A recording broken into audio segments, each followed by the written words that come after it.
Let's pick things up, shall we, and finish off the Greatest Attorney Chronicles, Case 4.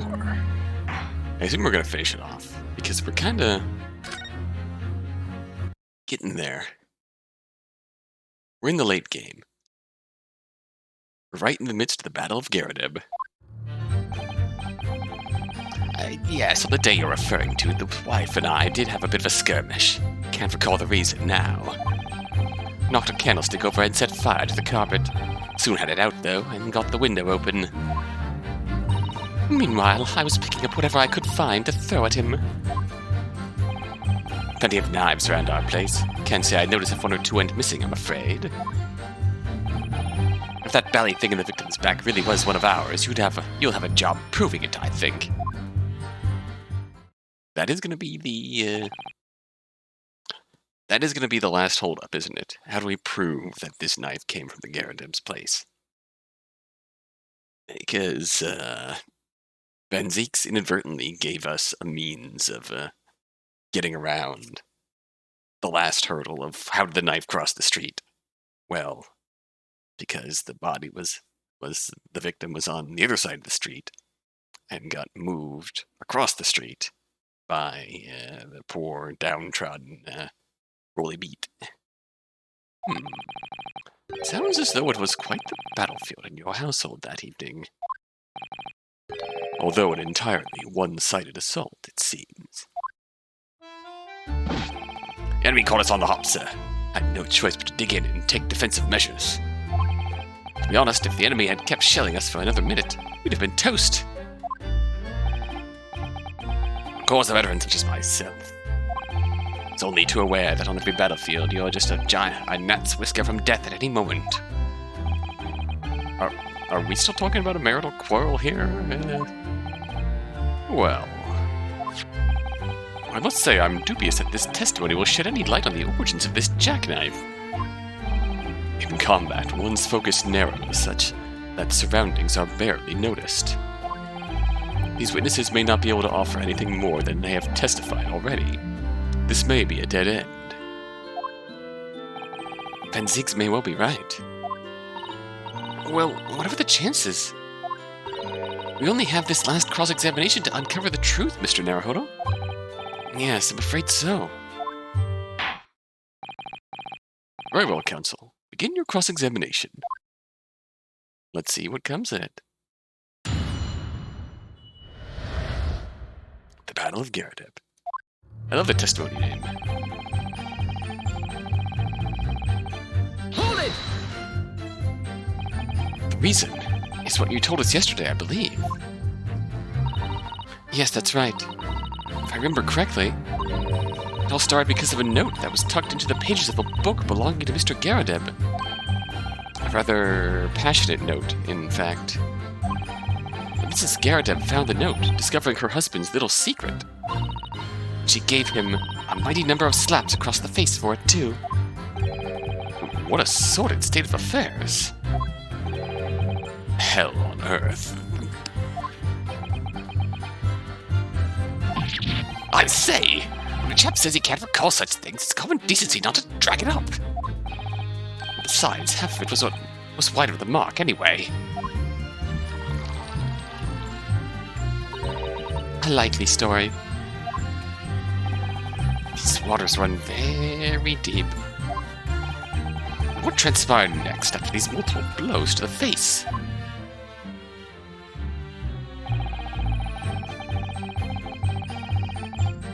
Hold it! And the fire also spread to some items of furniture, didn't it? The bookcase, my armchair, anything of mine, really. It so happens there was some bath water around that evening, so I sloshed that about to put it out. Most precarious situation you put yourself in. Ours is a 3-story townhouse on the west side of the street, where the water main isn't connected yet. Have to draw water from a public water pump during the day if you need any, you see. The lodgers are always moaning that they can't get any water at night. Although, that little mustached Japanese man buys water in bottles, I believe. The defendant, Mr. Natsume, you mean?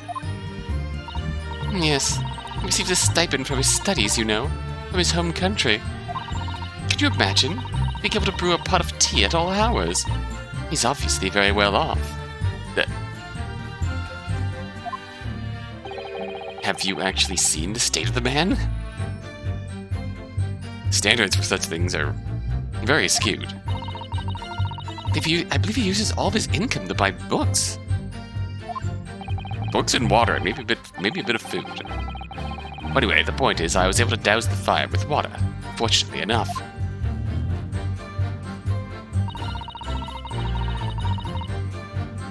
Hold it! Even though the room was on fire? As far as I was concerned at the time, it was more important to extinguish my anger than the flames. When a woman wants to throw, she must throw. That is most certainly not true of a Susato takedown, Mr. Naruhodo. How did she know I was thinking that? Susato there thinking, I only throw when it's completely justified. So please cast your mind back. Was a knife among the items that you threw at your husband that day? In all honesty, I don't recall. But I feel I must point out that I'm no monster. Let me see. Some bread, a cabbage, garlic, a towel, and a sponge. A napkin. Ooh. What do you have to say? Excuse me. Do you have something to add, sir?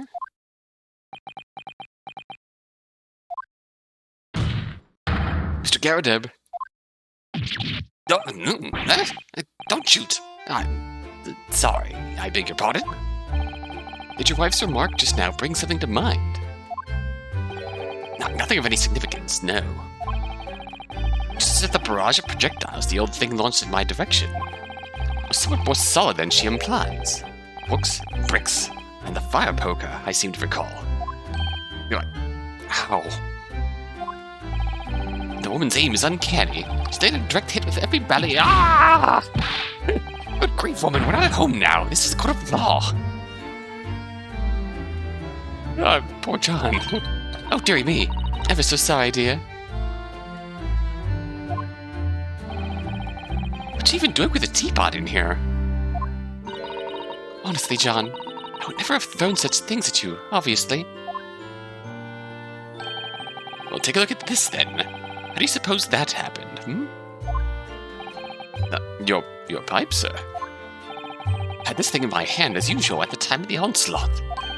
Knocked it clean out with one of her soft projectiles, she did. Yes. When I went to pick the thing up, it was broken in two. I'd like to see a sponge do that sort of damage. I see. Your pipe was broken. It would never have been sent flying unless it was hit by something pretty solid. Anyway, I've managed to bandage the thing up for now. Ah, you are one to exaggerate, aren't you, dear? I wonder what you should make of this account. Could be important. It's always important.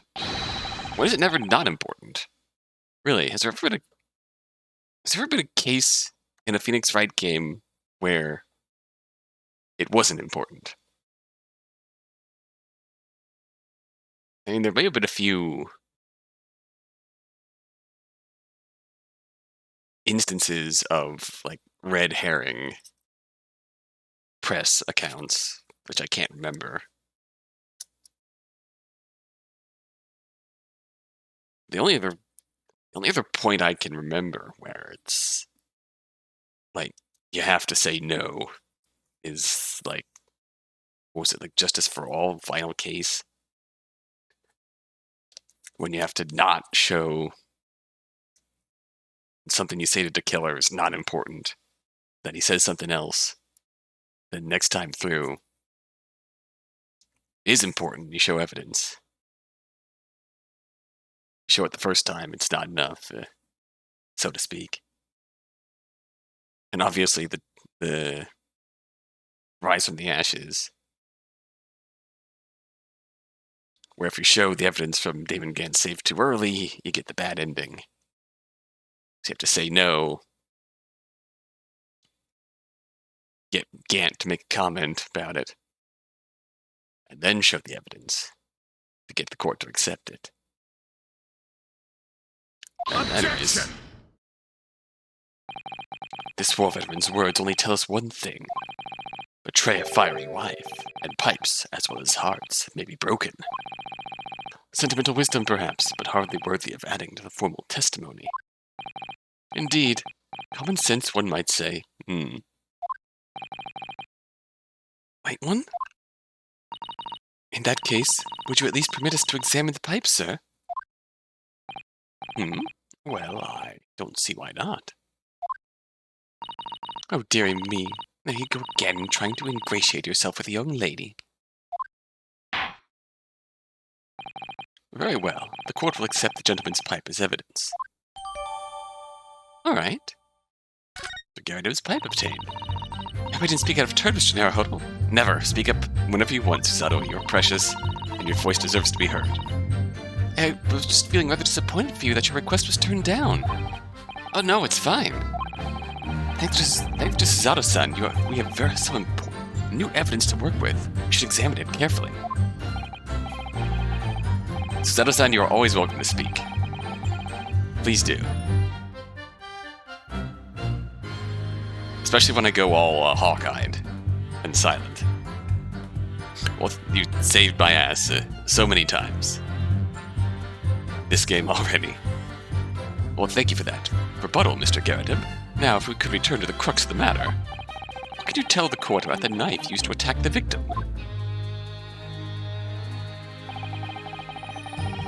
Alright. Let's start with E.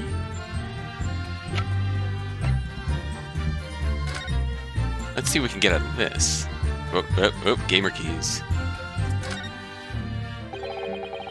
Looks to be in a sorry state with that bandage around it, doesn't it? For some reason, it feels slightly ominous to me, like it's trying to shout out a warning.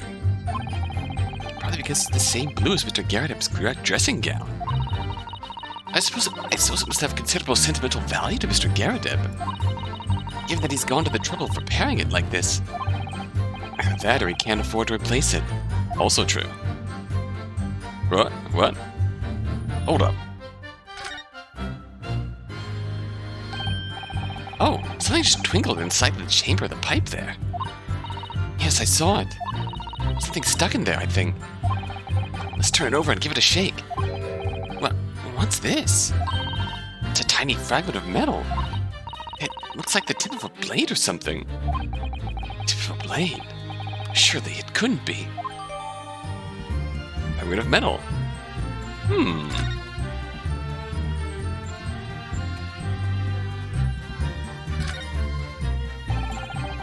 It's a small nick out of the bowl here, look. It appears to have been made relatively recently. See how there are little scrapes and dents all over it? It's clearly a well-loved pipe. Yes, you're right. It seems to me recently that being well-loved goes hand-in-hand with getting some battle scars. This particular nick is catching my eye, though, because it's clearly new. Alright, we got it.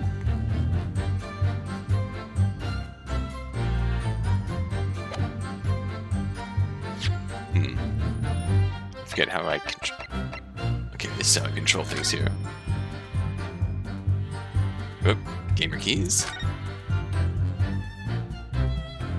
Remember this? This changed now that we... Oh, look here, Mr. Naruhodo! Just at the tip. A small piece of the blade appears to be missing.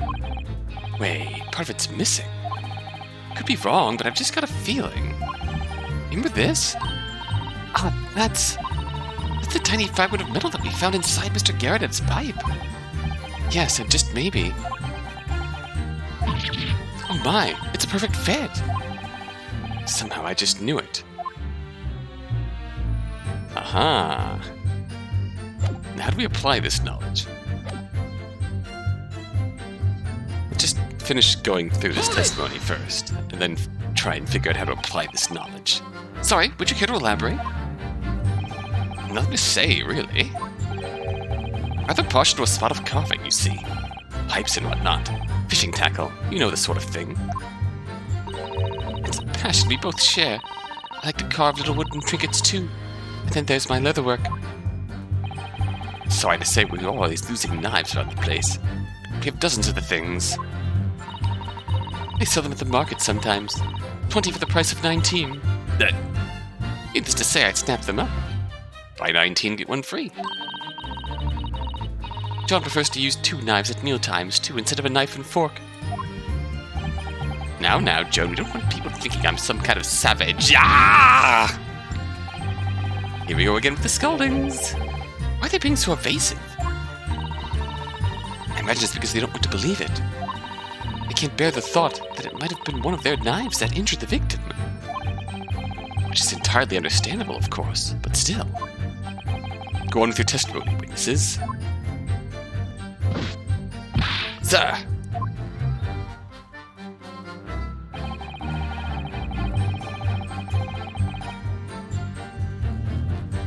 Hold it!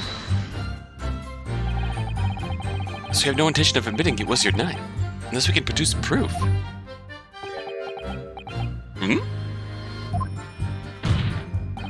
Even though there is no other credible possibility of Mr. Natsume is innocent. Objection!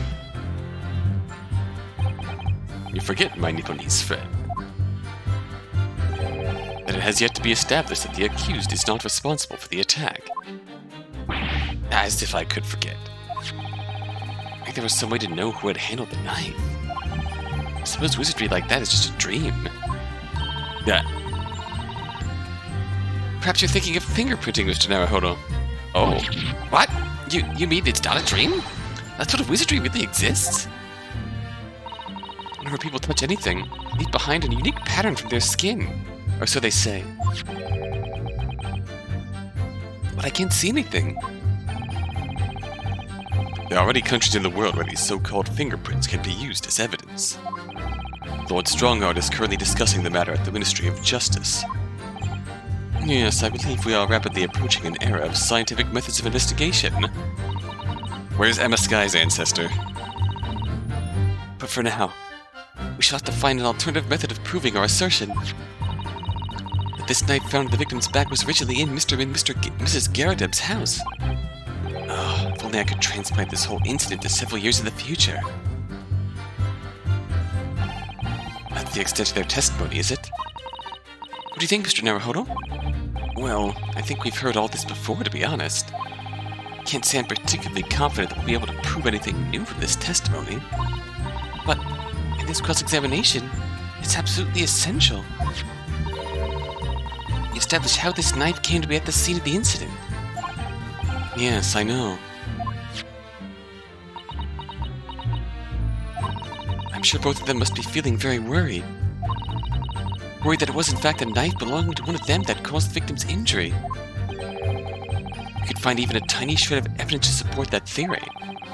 Since it would clinch this trial for us, it would explain everything. Yes, it would.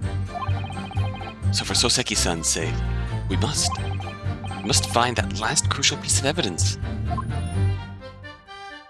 Now, how do we apply that evidence?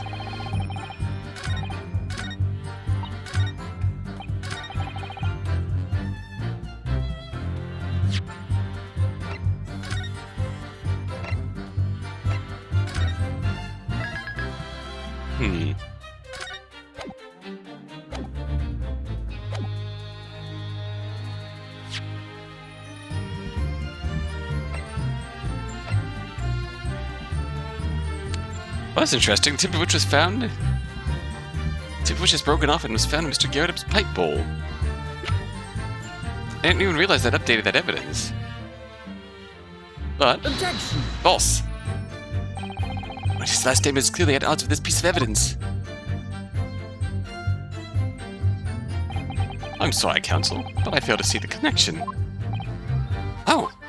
And for heaven's sake, would you kindly desist from that wide-eyed, panic-stricken look that you're wont to wear? But it's the only panic-stricken look I know!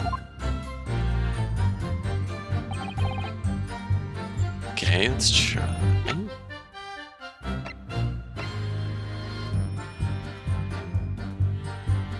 Objection! Okay, there we go. Mr. Garrideb, could I ask you to take a good look at this, please? You can ask, but I can't see a bally thing. You can't? Used to call me Dead-Eyed Deb back in the regiment, of course. That was some time ago. When I'm trying to enjoy a large print book by the fire these days. I struggle to tell a B from a D and a P from a Q, to be honest. Oh, he does. Dearie me, it's rather wearying being asked about every other letter and every other word. You must be very busy. What is that? A tiny scrap of metal. Yes, almost certainly from the tip of a blade. What may appear at first to be just a tiny scrap is in fact a crucial piece of evidence. Interesting. And where did the defense come by this evidence? It was lodged in the chamber of Mr. Garrideb's pipe. My pipe, you say? By Jove, I wonder how that got there. And what precisely does this fragment of metal signify, Counsel? Are you suggesting that it is in some way related to the matter of the stabbing on Briar Road? Flap! I am. What? When put together with another piece of evidence already in the court record, I believe this tiny fragment of metal will unravel the whole truth of this case, my lord.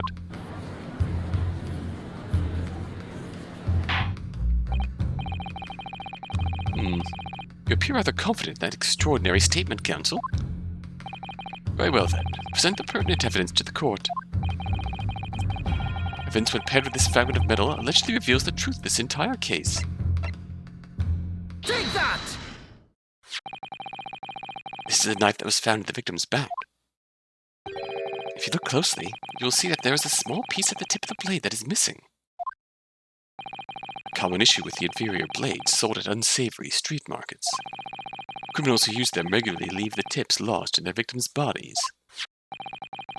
And what of this particular knife? No doubt its tip has suffered a similar fate, now languishing somewhere near the spine of the victim. Objection! No, that's not the case. Tip of this particular knife's blade. It's the very fragment of metal we discovered in the chamber of Mr. Garrideb's pipe.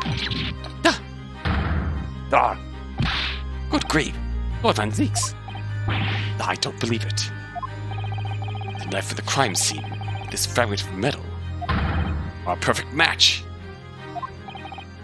Good golly gosh!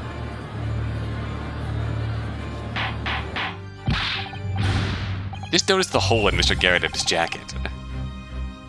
Order, order, order! Is this some sort of Eastern sorcery? Oh. This is no magic, my lord. This is a miracle. A miracle? So Van Zeeks has figured it out, has he? Counsel, explain this extraordinary coincidence at once. Yes, my lord. Crucial point we have to ask ourselves here is when did the fragment of metal find its way inside Mr. Garrideb's pipe? Something that was clarified for us in the most recent witness testimony.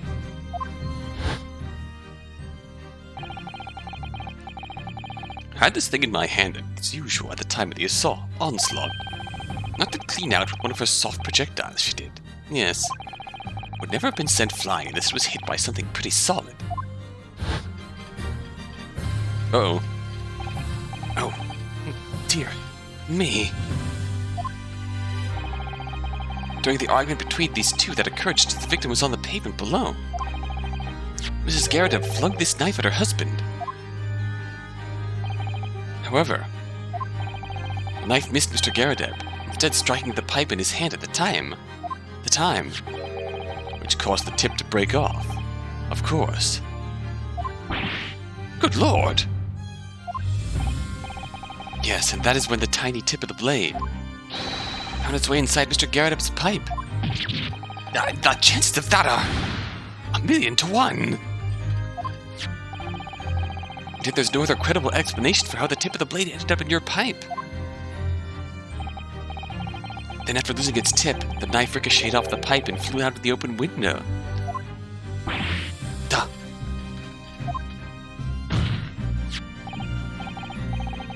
In short, this knife, which fell from the window of the Garrideb's house, is the very same knife that struck the victim in the middle of the back on the street below. Gosh, oh dear, oh. No! Objection!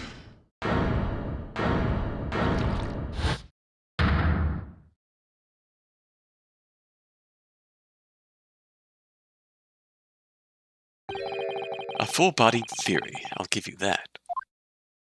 A complex bouquet of seemingly trivial points, plausibly arranged to create an almost passable vintage. Allow me to toast my learned friend's characteristically Nipponese approach to bottling his argument. Sorry? But after all, it is just a theory. No, I'm not gonna go there. The bottle, I fear, is corked. Because you see... Leg! It's spoilt by an insurmountable inconsistency. An insurmountable... What? Alright, let's hear it. Lord Van Zeeks, explain yourself. What is this inconsistency you claim to have identified? An inconsistency of the simplest nature, my lord. The victim was found with a knife planted in the middle of her back. Yes, in her... Ah! Smack! That's right, you silly little man! Now, Joan, old thing, what are you getting so excited about? Let us consider the basic facts of the case once more. Ah, yes, there is an actual, really simple explanation for this. Pretty sure I know the answer already here. The victim was walking along the pavement before being stabbed in the back and falling to the ground. If the knife that had struck her hand had fallen from above, well, there's no possible way it could have planted itself into the victim's back. Gah!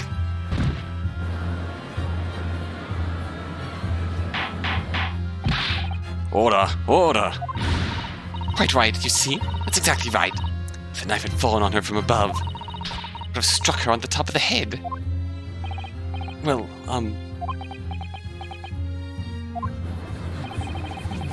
He's lost for words, look!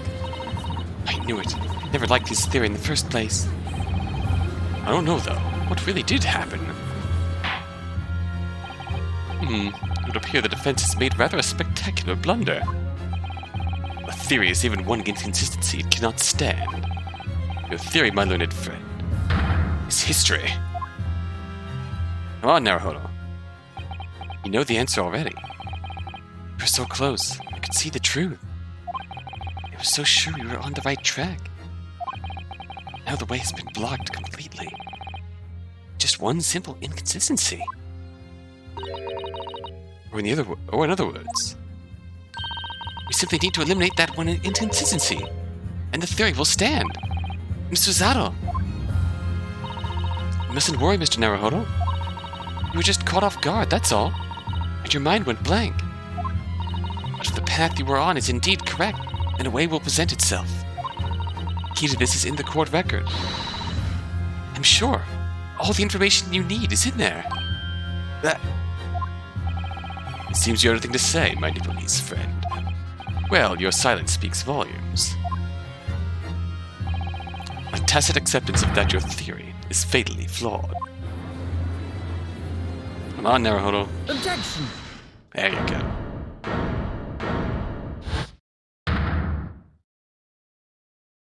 Come on. This inconsistency doesn't mean I was on the wrong track.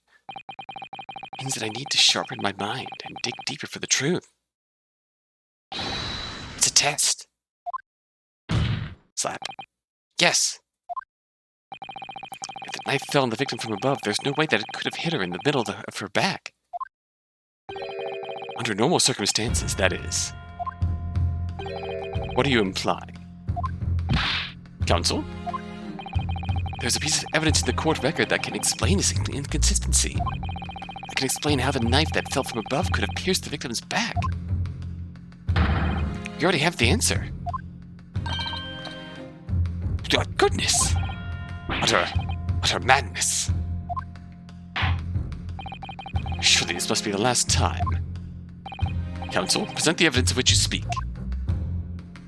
This is the last inconsistency. Final piece in the puzzle. If I can successfully make sense of this, the truth will be laid bare at last. Alright, the evidence that explains how the falling knife became lodged in the victim's back is... the lion's pride. Take that! This, the fourth book found at the scene. This is the final piece of evidence the defense will present. Remember, the book was found in the victim's hand. The burned book. Is that not Mr. Garrideb's book? Yes, and to understand its significance, we have to consider how it came to be at the scene in the first place. This photographic print clearly shows the book in question, and the victim holding it in her hand. But as we all know, it was the police constable that put the book between her fingers like that. But he'd only put it there because it was there. Quite so, as part of his wholesale transplanting of the crime scene to the opposite side of the road. That's true. However, part of his testimony, Constable Beat made an extremely enlightening statement on that point. But what made you place that book in the victim's hand? Oh, well, sir, that's because that's how I found it. When we first ran over to the scene, the victim was already holding the book. So, when I moved everything, I made sure it was still in their hand. In other words, the victim had already picked the book up of her own volition. And clearly that must have been before she suffered the knife wound. Well, I should say so. After being attacked with a knife, I don't imagine she'd have been doing much of anything. So the question becomes, why did the victim have that book in her hand? By Chico! I think I'm beginning to see what may have happened now. Oh, dearie me. We know that the book fell from the top floor of the Garrideb household onto the pavement below, at precisely the moment the victim was walking past. Yes, at exactly that moment, the young woman was walking along the street in the light fog. All of a sudden, the book fell right in front of her. The book I threw. Yes, Mrs. Garrideb. What do you think the woman did? What would you do if you were walking along and suddenly a book landed in front of you on the pavement? Well, I really can't imagine it, but I suppose she might have reached down.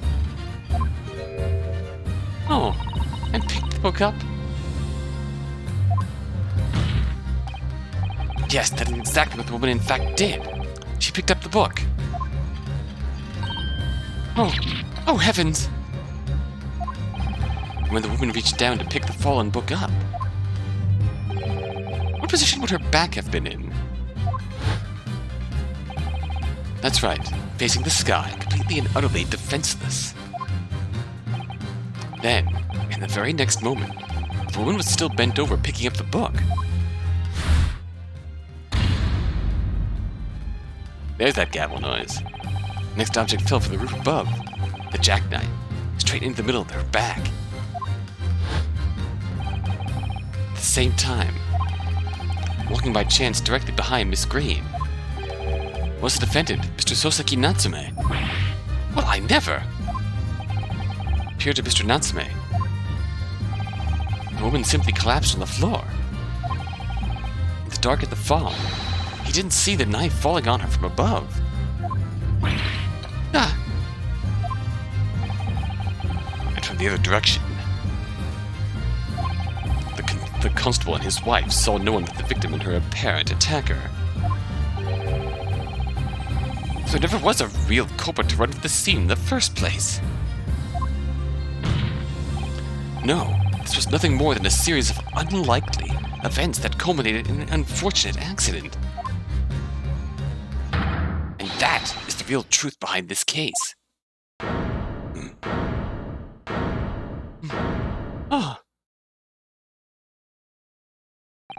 Well, Mr. and Mrs. Garrideb?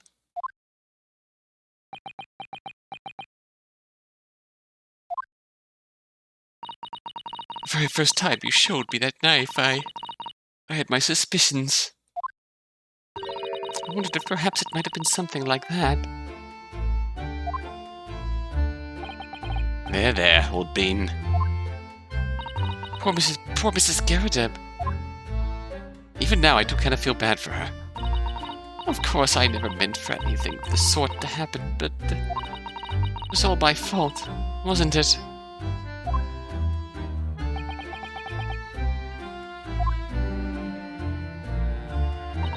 I take full responsibility. I let my anger get the better of me. I threw that book. And I threw the knife as well.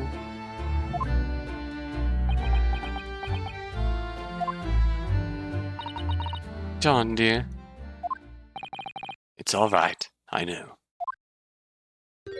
Oh, I'm ever so sorry. Truly. I'm sorry! Oh.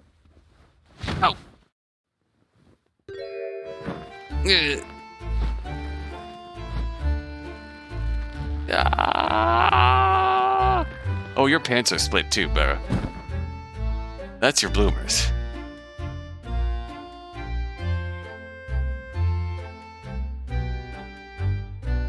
Your pants got singed completely. Lord Van Zeeks, what news of Mrs. Garrideb? She's been taken to the infirmary. It would appear that today's events had left her in an especially flustered state. However, I believe she will recover in due course. There is no cause for concern. Yes, unbeknownst to themselves, they caused what would easily have been a terrible tragedy. They shall have to prepare themselves for the consequences of their actions. There is some good news, however, my lord. I've just had word from the hospital where the victim is being treated. Her condition is improving steadily, and the doctor believes she will regain consciousness soon.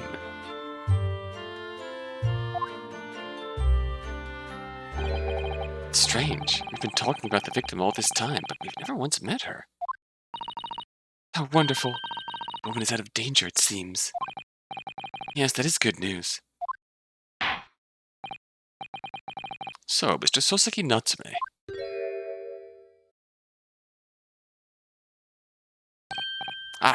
Yes. On behalf of my fellow countrymen, I would like to take this opportunity to beg your pardon, sir. You came from your distant eastern homeland to study our great British culture, and have been repaid with immeasurable unkindness. Please accept our heartfelt apologies.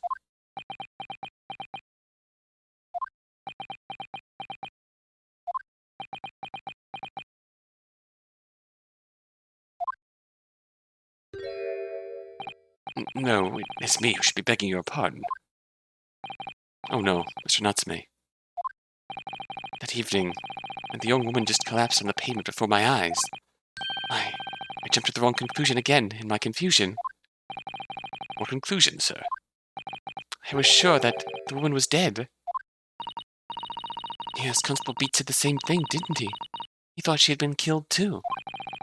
I suppose she must have looked completely lifeless.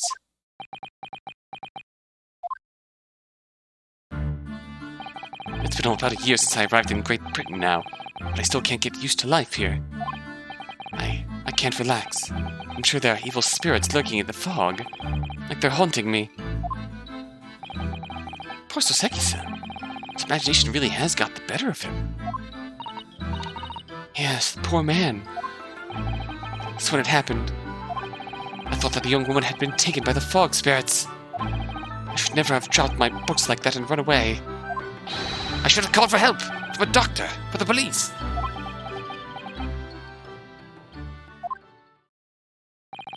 Instead, I've managed to create a rift in the relationship of trust between our two empires. For that, I am truly sorry. It's a oddly noble thing for him to say here.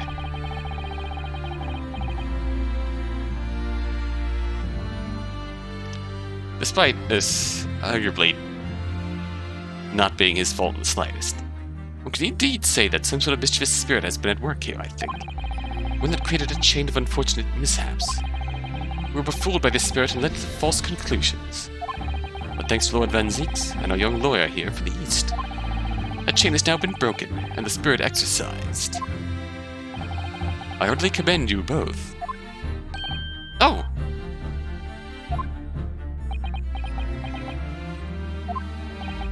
Now then, ladies and gentlemen of the jury. Yes, my lord. Concluding this trial, I must ask one last time for your decisions regarding the defendant's culpability. Are you ready to present your findings to the court? As the foreman of this jury, I can assure you we've reached a fair and just conclusion. I do declare the truth can be extremely cruel at times. Well, I didn't suspect the woman next to me. That's for sure.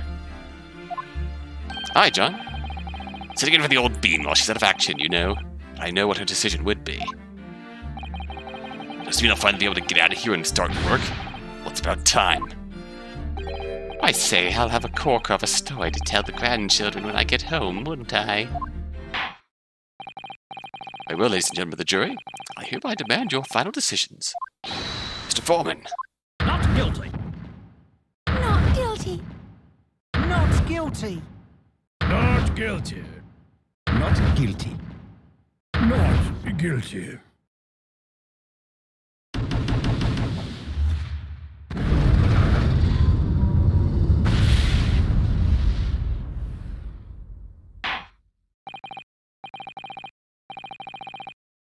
This is the first time we actually got a jury outcome, haven't we?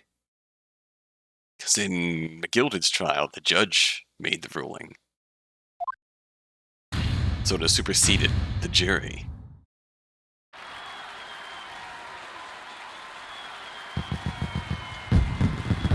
Whee!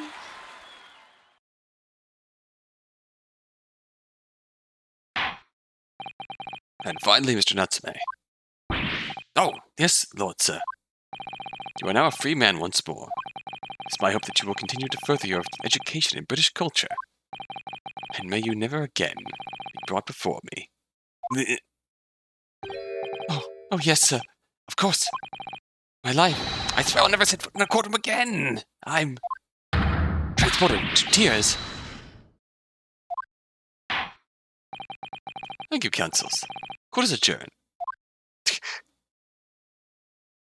Knowing what one of the cases in the second game is makes all of that all the more ironic. Oh, Locum. Wait, you mean me? Of course! Is another Locum here? Is there even one? Compared to the original Locum student, Mr. Naruhodo Esquire, your name has become rather short, hasn't it? What's wrong with using my actual name? Oh, at last! I'm free! I'm free! Joyful, joyous, jubilant, jubilation! Hey, hearty, happiness, hurrah! Oh, I am pleased. Mr. Natsume is delighted. Would it be so hard just to say that then? Locum, you did it. You saved me from the brink.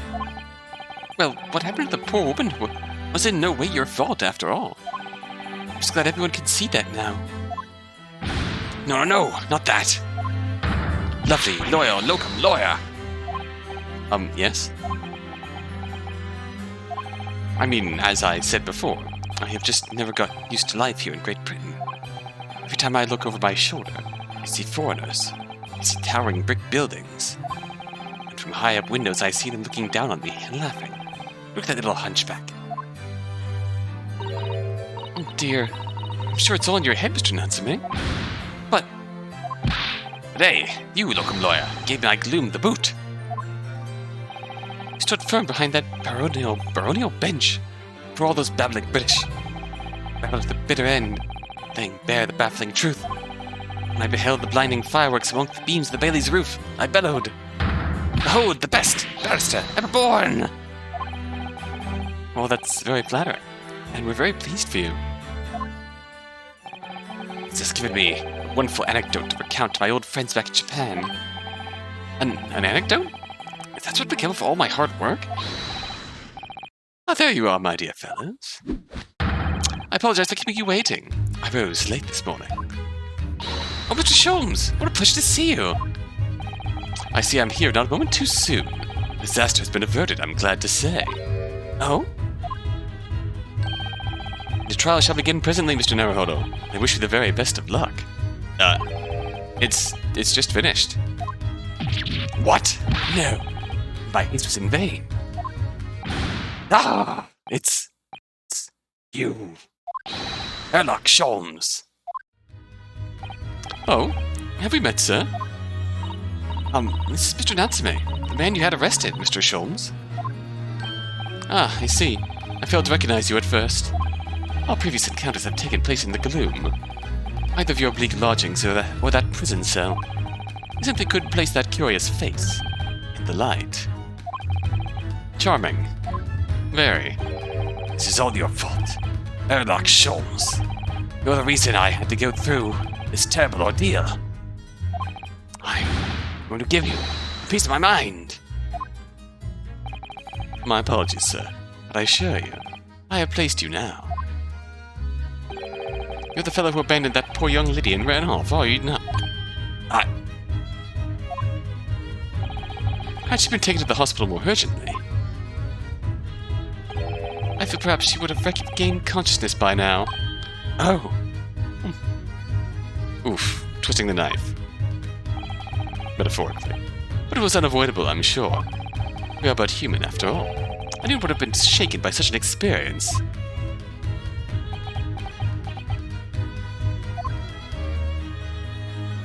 I do feel very badly about how I behaved. Well, never mind. Now then, what was it that you wanted to say to me, sir? Nothing. Priceless. Oh, I am sorry, really. But it was quite priceless. Poor Soseki-san. Oof. Really twisting the knife. Still, on the bright side, you've had an extremely entertaining experience without paying a penny. And it would seem you were not even found guilty. But there is no bright side. What do you mean, Mr. Natsume? Even after this, I'm still cursed by the spirits, and now by the Reaper. Ah, Lord Van Ziegs. I haven't forgotten, you know, what facing that man in court means. And if you are found not guilty, you're still doomed. It will all be all right, Mr. Natsume.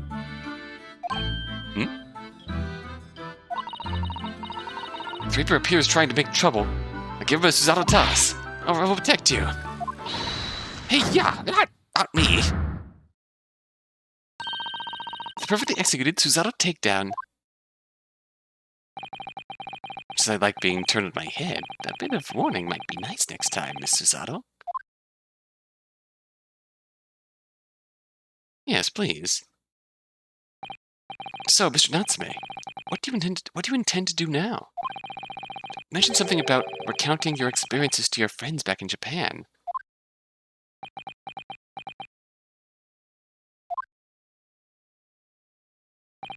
Yes, I intend to return to my homeland soon.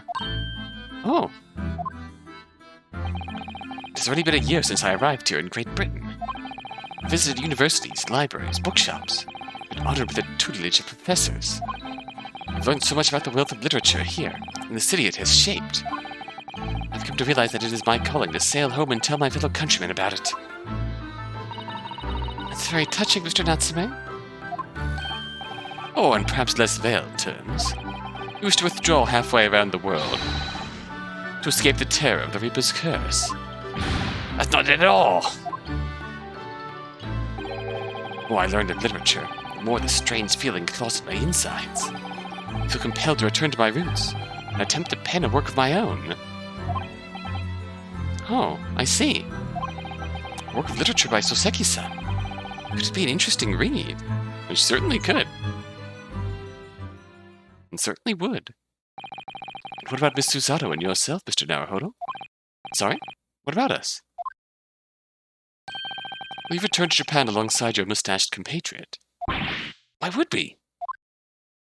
A week has not yet passed since we arrived in London.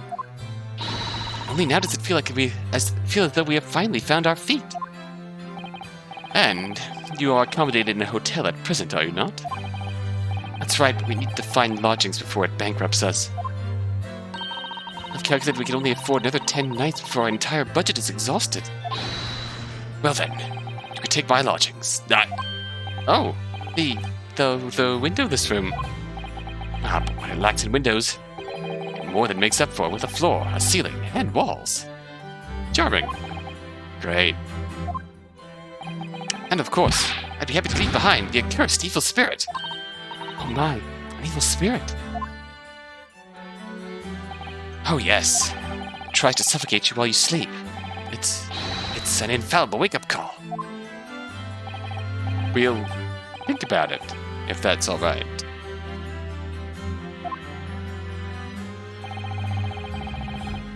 Perhaps I can offer a more welcome alternative. Would you consider taking lodgings with me? That really? Well, a vacancy has conveniently presented itself. Though it is up in the attic, I might add. Are you sure it isn't just a storage loft? I spoke with the landlady this very morning on the matter of price, and Iris is cleaning the room as we speak. You must come at once. I presume you have no luggage to speak of. Oh, this is simply wonderful. What an honor. To be invited to take lodgings at the great detective's offices. Attic.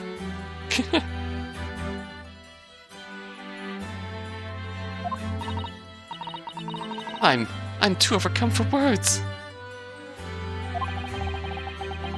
So suggesting we look elsewhere is out then. Yep, then it's settled. I was to prepare a welcome dinner this evening. And you must come too, Mr. Natsume. I insist. I don't know what to say. But thank you, and yes. Wonderful. Now go and complete the paperwork for your formal release, Mr. Natsume. It shan't take long. Somebody's happy. Oh. Locum. I knew that you wouldn't let me down. I'm truly delighted to have met you here in London. Likewise, Mr. Natsume. It's been a privilege meeting you, too. It's a shame that we're going to have to say goodbye so soon. Well, I've come to realize that I belong in Japan. But Locum, we'll meet again one day. Yes, I'm sure. And hopefully by then, I'll be a successful lawyer.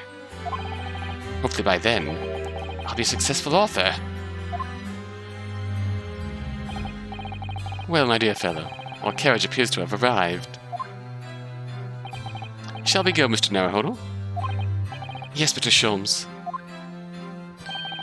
I've little doubt Mr. Natsume will be released in time for dinner this evening. Oh. And so... a shame we don't get to... pretty certain we don't get to actually meet, Mrs. Hudson in, this Holmesverse. Mr. Seki-san's innocence successfully established. We wrote with Mr. Sholmes what was to become our new home. 221B, Baker Street.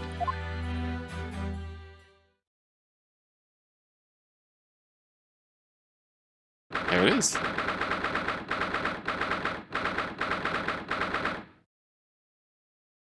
The attic room.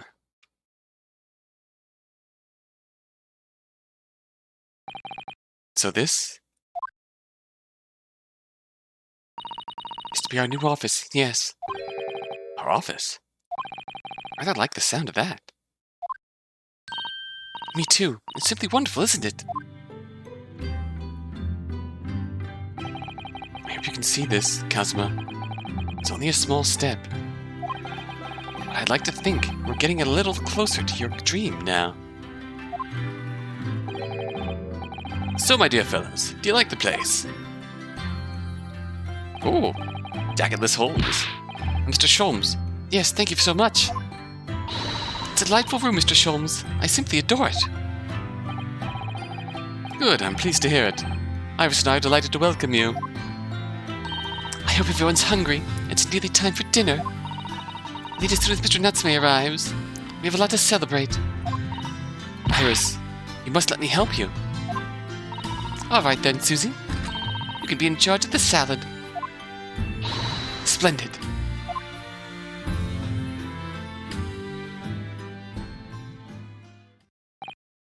So, Mr. Naruhodo, how does it feel to have your own office in the capital?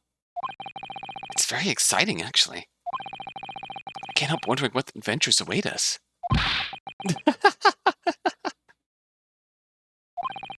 Those were precisely my sentiments when I first established my office at these premises.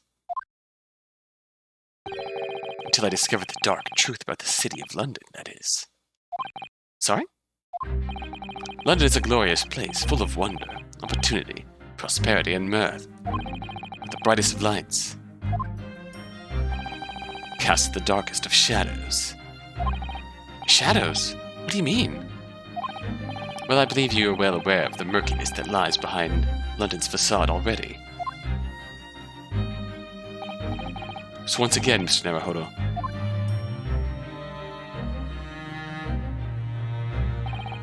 welcome to London.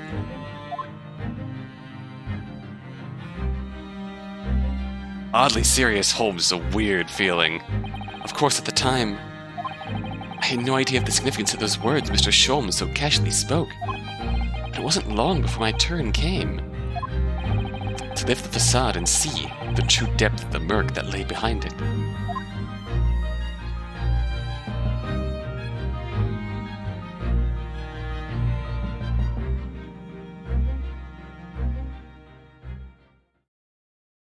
We have landed in London.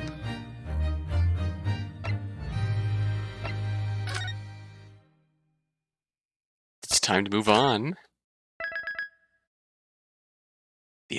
To the unspeakable story, which we will begin next time on the Greatest Attorney Chronicles.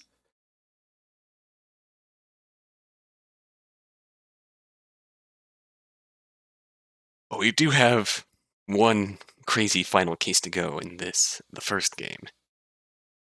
Remember the words, everything about Mr. Natsume never stepping into a courtroom again.